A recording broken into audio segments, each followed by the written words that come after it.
दूर दराज के एक राज्य में एक मंत्री अपने दो जुड़वा बेटियों के साथ रहता था। जुड़वा होने के बावजूद दोनों का स्वभाव एक दूसरे से बिल्कुल अलग था। एक का नाम था काव्या और दूसरी का किमिया। कितना खूबसूरत है आज का दिन और उतना ही खूबसूरत ये नजारा। मुझसे ज्यादा खूबसूरत नहीं हो सकता। हाँ मेरी प्यारी बहना, तुझसे ज्यादा खूबसूरत नहीं है। काव्या बचपन से बहुत ही शांत, सरल और समझदार थी। वही किमिया को अपने रंग रूप पर बहुत घमंड था। वो स्वार्थी और जिद्दी थी। दोनों के 19वें जन्मदिन पर मंत्री ने बहुत बड़ी दावत रखी।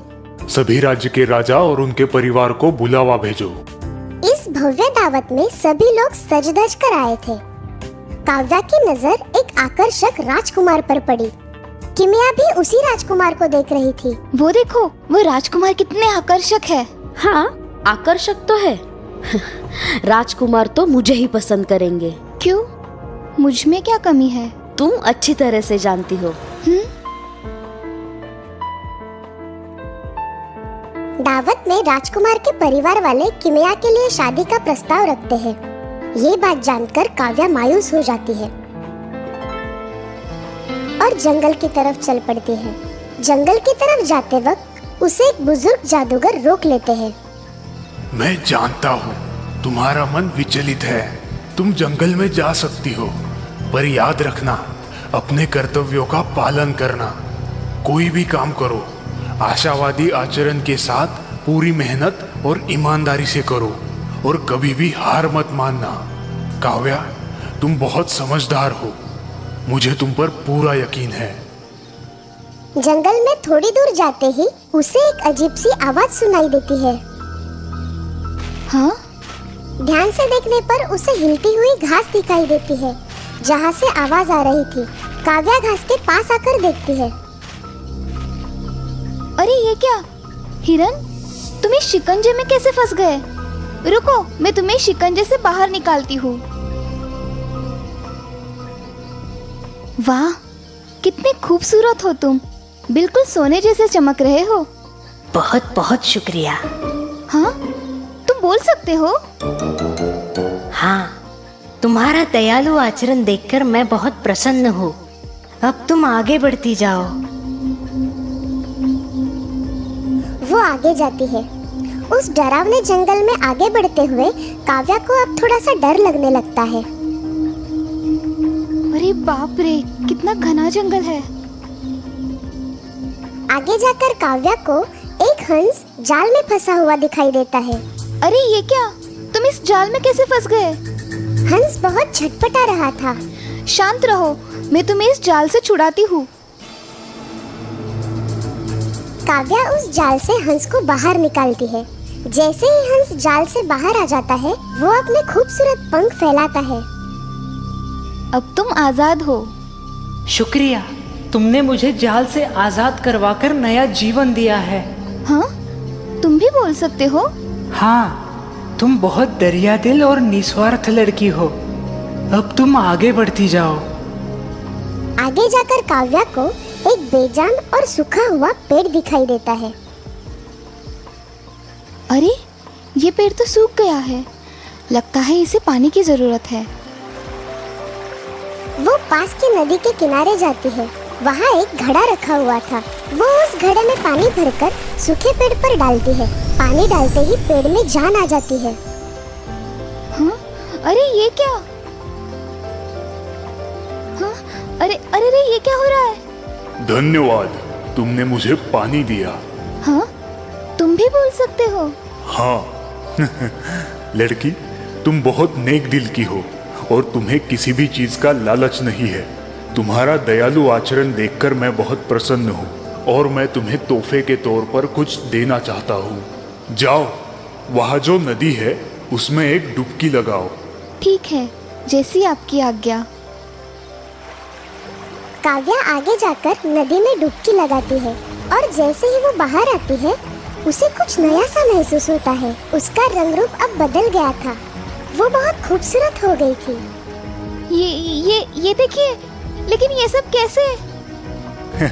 ये तुम्हारे कर्मों का फल है। मेरा सौभाग्य है कि मुझे आपके दर्शन हुए। मैं ये नहीं जानती कि ये सब कैसे हुआ, लेकिन मैं बहुत खुश हूँ। हमेशा खुश रहो बेटा। मेरी एक सूखी टहनी तोड़ो। जैसे ही काव्या एक टहनी तोड़ती है, हाँ? वो टहनी एक अंगूठी में बदल जाती है। तुम्हें जब भी कोई दुख हो या मन चिंता से घिर जाए तो इस अंगूठी को चूम लेना, तुम्हारी सारी चिंताएं दूर हो जाएगी। वापस आते वक्त काव्या को वही जादुई हंस फिर दिखाई देता है। हंस ऊपर से लेकर नीचे तक हीरे की तरह चमक रहा था। वाह, कितने खूबसूरत हो तुम। तुम बहुत सुलझी और समझदार लड़की हो। मेरा ये पंख अपने पास रखो।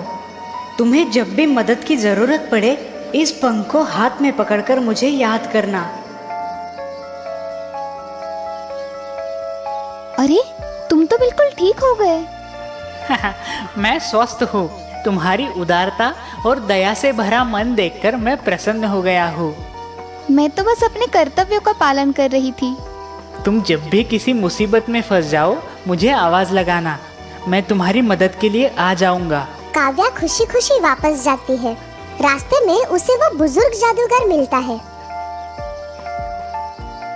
काव्या, तुम्हारे स्वभाव को देखकर उन्होंने तुम्हें ये उपहार दिए हैं जो जीवन भर तुम्हारे काम आएंगे। अब अपने घर जाओ, सब कुछ ठीक हो जाएगा। काव्या अपने घर वापस आ जाती है।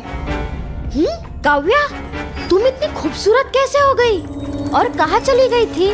और ये सब क्या है? एक बुजुर्ग जादूगर ने मुझे जंगल भेजा था। किमिया के मन में लालच आ जाता है। वो सीधे जाकर बुजुर्ग जादूगर से मिलती है। काव्या मायूस थी, इसीलिए उसे जंगल में भेजा था। तुम्हें ऐसी कोई परेशानी नहीं है? नहीं, मैं भी जाना चाहती हूँ जंगल में। ठीक है, तुम जाना चाहती हो तो जाओ, लेकिन याद रखना, जो भी काम करोगी पूरी ईमानदारी से करना। किमिया जंगल में जाती है। बिल्कुल काव्या की तरह उसे भी हिरन मिलता है। मेरी मदद करो, कोई मेरी मदद करो। मैं यह वक्त बर्बाद नहीं करना चाहती हूँ। मुझे जल्द से जल्द और भी खूबसूरत बनना है। वो उसे अनदेखा करके आगे बढ़ जाती है। किमिया आगे जाकर हंस को जाल में फंसा हुआ देखती है, पर वो उसे अनदेखा करती है। आगे जाकर उसे सूखा हुआ जादुई पेड़ दिखाई देता है। तुम वही हो ना जिसने मेरी बहन को पानी में डुबकी लगाने के लिए कहा था? मुझे भी बताओ, कहाँ है वो नदी? मैं भी खूबसूरत होना चाहती हूँ। किमिया की बात सुनकर जादुई पेड़ अपने असली रूप में आता है और किमिया को अपनी शाखाओं से पकड़ लेता है। खूबसूरत? हाँ हाँ, बहुत खूबसूरत बनना चाहती हूँ। तुमने अपनी जिंदगी में ऐसा कौन सा काम किया है जो प्रशंसनीय है? तुमने कभी निस्वार्थ भाव से किसी की मदद की है? किसी का दर्द दूर करने की कोशिश की है? या ऐसा कोई भला काम जिससे किसी का उद्धार हुआ हो? नहीं। लड़की, तुम गलत जगह आई हो। पहले अपने मन से नकारात्मक भाव हटा दो। अपने अपनों से मिलजुल कर रहो। दूसरों के प्रति सकारात्मक दृष्टिकोण रखो। तुम अपने आप खूबसूरत बन जाओगी। किमिया वहाँ से सीधे अपने घर लौट आती है और अपनी बहन से उसके बुरे बर्ताव के लिए माफी मांगती है। तो दोस्तों, इस कहानी से हमें ये सीख मिलती है कि इंसान का स्वभाव उसे खूबसूरत बनाता है, ना कि उसका रंग रूप।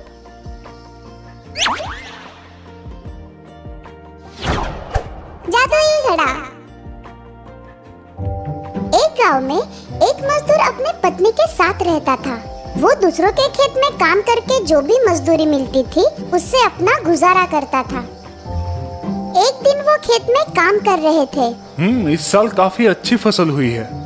इतनी सारी स्ट्रॉबेरीज देखकर मालिक बहुत खुश हो जाएंगे। हाँ, और हमें इनाम भी देंगे। चलो जल्दी स्ट्रॉबेरी निकाल के अपना काम पूरा करते हैं। मालिक आते ही होंगे। दोनों दोबारा काम करने लगते हैं। उतने में ही वहाँ एक चूहा आता है।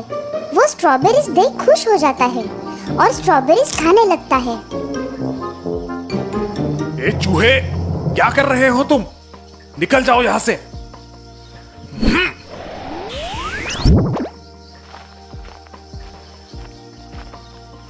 फिर आ गए। तुम ऐसे नहीं मानोगे। रुक। स्ट्रॉबेरीज खाएगा। रुक रुक, आज तुझे नहीं छोड़ूंगा। रुक, भाग मत, रुक रुक रुक, भागता कहाँ है? रुक।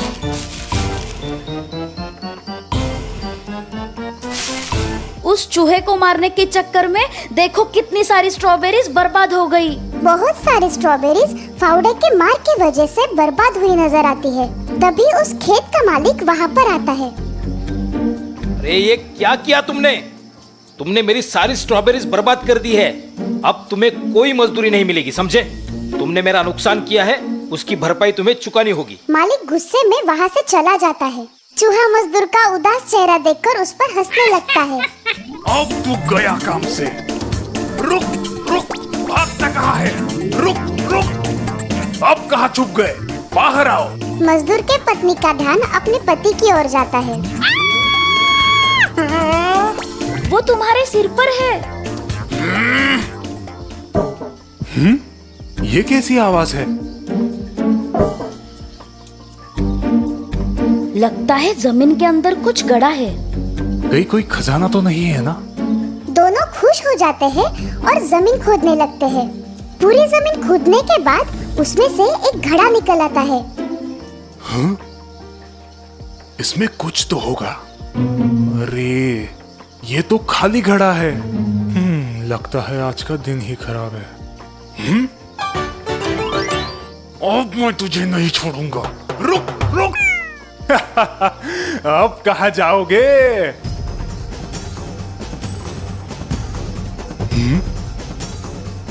हैं? इतने सारे चूहे, ये तो सारी स्ट्रॉबेरीज खा जाएंगे। ये सब आपकी वजह से हो रहा है। लेकिन मुझे ये समझ में नहीं आता कि घड़े में तो एक ही चूहा गया था, फिर इतने सारे चूहे कैसे बाहर आए? कहीं ये घड़ा जादुई तो नहीं है? क्या जादुई घड़ा? हाँ चलो देखते क्या होता है। अरे ये तो कमाल हो गया। इस जादुई घड़े से तो अपनी जिंदगी बदल जाएगी। जादुई घड़ा लेकर दोनों खुशी खुशी अपने घर आते हैं। ये लो तुम्हारे नुकसान के पैसे। अब हमें तुम्हारे नौकरी की कोई जरूरत नहीं।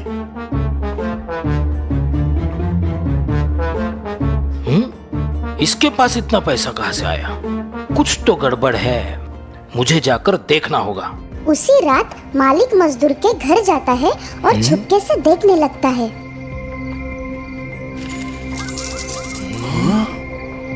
ये घड़ा अगर मुझे मिल जाए तो मैं दुनिया का सबसे अमीर आदमी बन सकता हूँ। ये घड़ा मेरा है। मुझे पता है कि तुम्हें ये मेरे खेत में मिला है। घर जाके वो सारे हीरे और जवाहरात कई गुना बढ़ा लेता है। ऐसा इसमें क्या है? मुझे देखना चाहिए अंदर से। अरे ये तो अंदर से बिल्कुल मामूली घड़े जैसा है।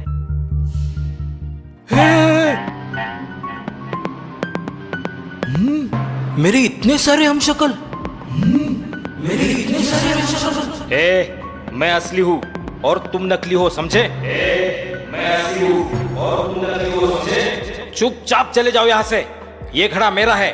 चुपचाप चले जाओ यहाँ से। ये घड़ा मेरा है। अरे मेरी नकल करना बंद करो भाई। मालिक को समझ आता है कि ये सब उसकी नकल कर रहे हैं। मालिक टोपी ऊपर उठाता है। सभी टोपी ऊपर उठाते हैं। वो घर से बाहर निकलता है। सभी हमशक्ल घर से बाहर निकलते हैं। वो घर का चक्कर लगाता है। हमशक्ल भी घर का चक्कर लगाते हैं। वो दरवाजे के पास आकर रुक जाता है। सभी हमशक्ल रुक जाते हैं। कैसे उल्लू बनाया? कैसे उल्लू बनाया? अरे लगता है ये मेरा पीछा ऐसे नहीं छोड़ेंगे।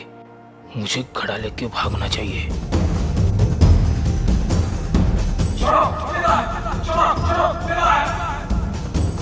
नहीं!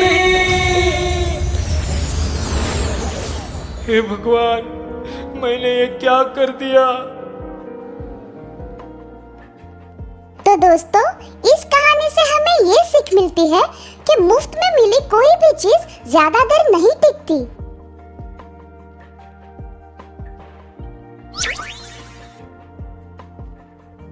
दोस्तों, आपको हमारी स्टोरी कैसी लगी?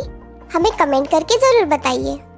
इस स्टोरी को लाइक और शेयर करें और हाँ, हमारे चैनल को सब्सक्राइब करना ना भूलें। Thank you.